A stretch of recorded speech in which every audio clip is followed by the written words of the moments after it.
অনেকেই বলেন যে পারফেক্ট পুডিং হয় না।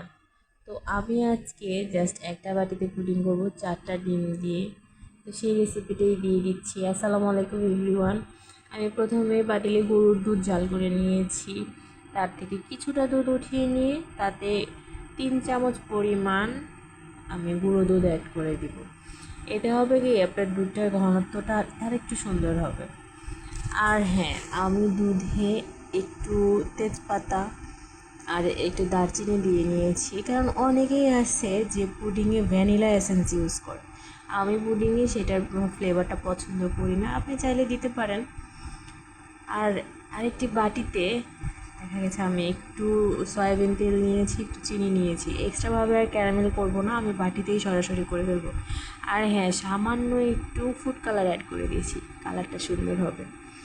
তো আমি আস্তে আস্তে জাল দিয়ে চিনিটাকে গলিয়ে ক্যারামেলটা করে নেব। দেখুন ক্যারামেল হওয়া শুরু করে দিয়েছে, খুব সুন্দর হচ্ছে কিন্তু, তাই না? পুড়ে যাচ্ছে না।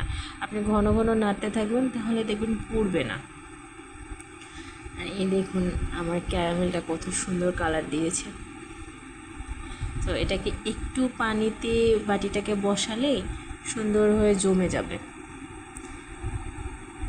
এই দেখুন ক্যারামেলটা আমার সেট হয়ে গেছে। তো আমি একটা বাটিতে 4টা ডিম নিয়ে নিব, আর পরিমাণ মতো একটু চিনি নিয়ে নিব।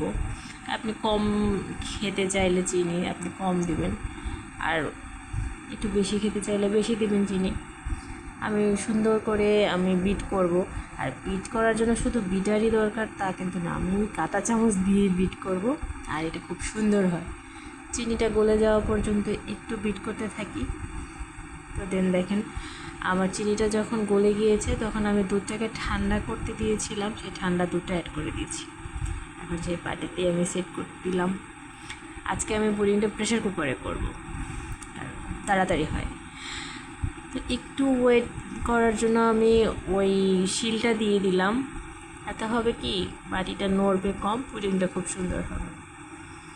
তো আমি বেশ কিছু সিটি দিয়ে নিয়েছি, এখন উঠিয়ে নেওয়ার পালা। ঠান্ডা হয়েছে যদিও অনেকটা।